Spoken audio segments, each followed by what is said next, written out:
Pesquisa Meio Ideia.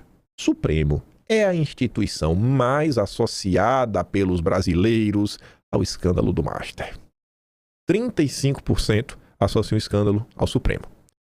21,3% relacionam o caso ao Lula. Não está todo errado. 17,9% ao Congresso, são os petistas. Não sabia em quem colocar a culpa, não podia colocar no Supremo, porque o Supremo e Lula é parceria. Bota a culpa no Centrão. São os petistas, ou seja, tem 17,9% de petistas. E 25,8% é o cara que perdeu a fé, ou então que realmente entendeu o caso, colocou a culpa em todo mundo. Os três poderes. Lula, o Supremo e o Centrão também. Mas o Supremo mais, viu? E depois o Lula. Na verdade, não. Quem acredita que todo mundo tem mais culpa é mais que o Lula, mas o Supremo lidera, viu? Aí vem o Pedro Doria. Chateado, né? Porque a pesquisa do Meio Ideia, canal Meio, né, o dele, sócio do Armínio Fraga, também foi perguntar pro povo o que é que o povo achava aí do golpe. Bolsonaro tentou dar um golpe, como diz o petista. Mas não, aí não acredita nisso não, pra mim sair a conversa mole. Aí o Pedro Doria ficou revoltado, né, virado no giraia. Olha o ódio. Cuide só. 7. Bolsonaro tentou dar um golpe. Tentou.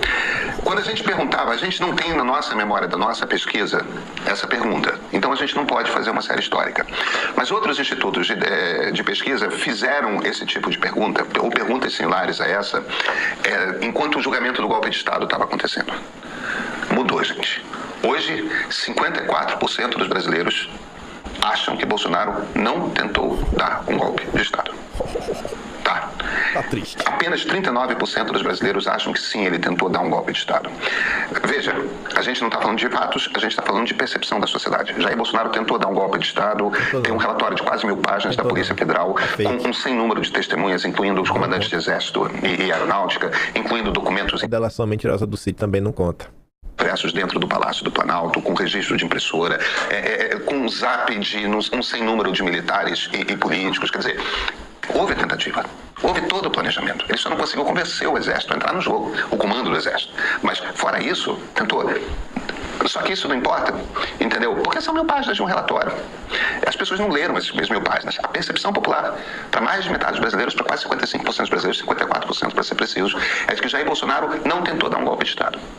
Tá certo? Agora veja, isso aqui é o geral, é toda a amostra, não é só quem ouviu falar do Banco Master. Vamos pro último gráfico dessa série. E aí a gente pergunta para todos os brasileiros de novo, tá? Vem cá. Qual é a chance de você votar em um senador que apoia o impeachment de um ministro do STF? Ele tá falando que é a pergunta, né? Se o seu senador, ele basicamente isso. Se o cara aí que você vai votar pro Senado, seu candidato, ele diz que ele é favorável ao impeachment do ministro do Supremo, é a pauta dele. Como você se sente frente a um candidato que diz que a pauta dele é impeachment de ministro do Supremo? 44% dizem que se esse candidato ao Senado fizer essa promessa, aumenta muito a chance. Eu quero que vocês levem em consideração o seguinte, isso aqui é o total da amostra. Lembra que apenas 48% dos brasileiros, apenas metade dos brasileiros, ouviram falar do Banco Master? A gente fez o cruzamento. Não está aqui o gráfico, mas a gente fez o cruzamento. Para quem ouviu falar do Banco Master, a resposta para essa pergunta aqui é o seguinte: 75% dos brasileiros dizem que sim, se o candidato ao Senado prometer que vai votar pelo impeachment de um ministro do Supremo, aumentam as chances de eles votarem nesse candidato. Maurício, Sila, Flávia... Chateado, né, Bion? Vai rodar. Aí uma fã indígena é o Pedro Doria, que não consegue durar 5 minutos debatendo com alguém que também leu tal relatório do Fábio Shor, que hoje está lá no gabinete de Dom Pedro III, e o Pedro Doria acha isso normal, tá desolado porque a maioria das pessoas não acha que Bolsonaro tentou dar um golpe. Isso é só o começo, Pedrinho. Quando as pessoas perceberem que o tal processo do golpe foi para encobrir a maracutaia dos nossos deuses do Olimpo, aí elas vão ficar com raiva de gente como você. A Daniela Lima veio lastimar a mesma informação.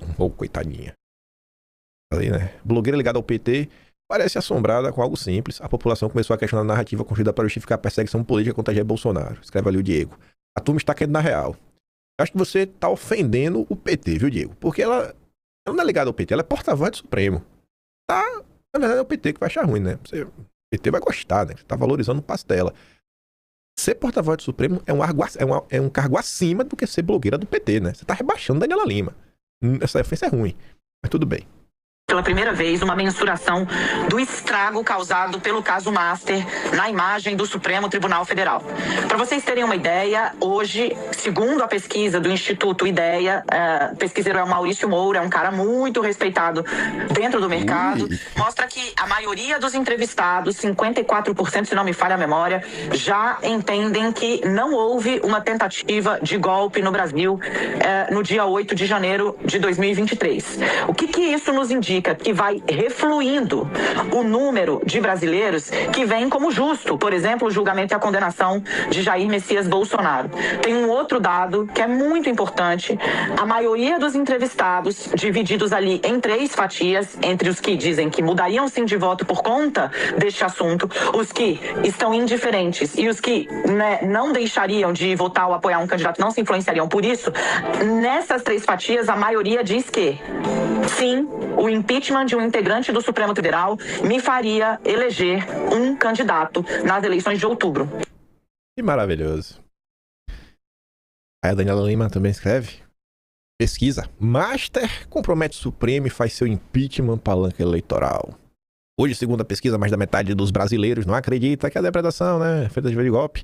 Mas, entre os que conhecem o Master, a maioria enxerga o Supremo como matriz da crise e quase 70% diz que a imagem da corte foi abalada pelo episódio.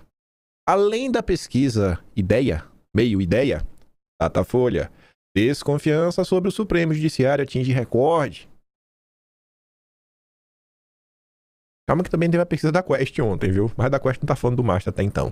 Aí veio o editorial do Estadão, editorial longo, mas aquela papagaiada de sempre, né?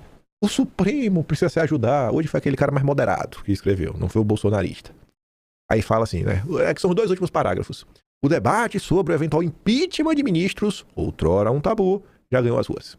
Pronto, agora todo mundo fala, agora já normalizou, agora todo mundo fala de impeachment, todo mundo já defende impeachment, não é mais crime defender impeachment, não é mais só coisa de bolsonarista. Malgrado estar previsto na Constituição e, portanto, ser plenamente legítimo, o impeachment de um ministro do Supremo seria inevitavelmente traumático para o país? Não, seria nada. Seria... Desde quando o feriado nacional é trauma? Desde quando o feriado nacional é trauma? Me diz. Eu tenho certeza. E você pode perguntar a qualquer bolsonarista, vai falar que vai ser feriado nacional. As pessoas vão fazer questão de celebrar esse dia todos os anos. Por isso, é desejável que a própria corte se emende, ou o Senado terá de fazê-lo em seu lugar. E vai, viu? Pelo ritmo da coisa. Se blindagem a Toffoli e Dom Pedro III resistir, destino dos ministros vai ficar nas mãos do eleitor. Acho que a Raquel Landim está falando que o povo vai votar em senadores que vão para cima do impeachment.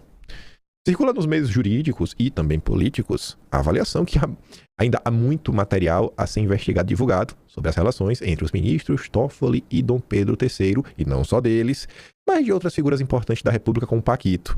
A Polícia Federal está iniciando a perícia dos 8 celulares do ex-banqueiro. A oposição também se movimenta com CPIs e a solicitação de dados à justiça. Vai ser impossível conter os vazamentos para a imprensa. E nós estaremos aqui, com certeza, assim, ó, de dedinho cruzado, esperando para poder celebrar. Também cresce a percepção de que, se continuar preso, né, celinha, feia, sem contato com o mundo exterior, sem poder, né, não, aquele cabelo horroroso, nossa senhora. Se ficar preso nessa condição, o Paquito vai delatar. Vai delatar, vai abrir o bico, ele que ajuda. Eu até falei no outro dia, falei, a gente tem que esperar esse julgamento e a pessoa vai continuar preso. Se ele continuar preso, é crucial que ele continue preso. Eu acho, ó, fazer uma previsão. Eu acho que ele ficar preso no intervalo de 10 dias após a confirmação que ele vai ficar preso. Intervalo de 10 dias, veremos na imprensa alguma notícia de um novo advogado fazendo parte da equipe, algum advogado sendo da equipe, e aí saberemos que o Paquito vai cantar. Eu faço essa previsão, tô otimista. Talvez esteja otimista demais. Mendonça vem enfrentando muitas dificuldades, já que o senhor Paulo Gonet se recusa a investigar o caso. Aliado de Dom Pedro III, o Gonet foge de seu papel institucional, mesmo alertado pela PF e provocado a se manifestar pelo relator. Batoré e Hugo Mota também colaboram para a blindagem. Eles esvaziaram o Congresso, com as sessões semipresenciais. Com a imagem colada em Toffoli e Dom Pedro III, Lula enxerga seu capital eleitoral derreter. No entanto, com a relação já turbulenta com o Congresso, Lula não tem condições de abrir outra frente de batalha com figuras importantes no Supremo. Eu acho que foi a Mônica Bergamo, que é uma petista, a falar sobre isso. Chegaremos lá. O que a pesquisa Meio Ideia mostra, no entanto, é que se o sistema insistir em blindar os envolvidos, não vai resistir ao eleitor. Nas eleições de outubro, o eleitor é soberano e pode punir os envolvidos.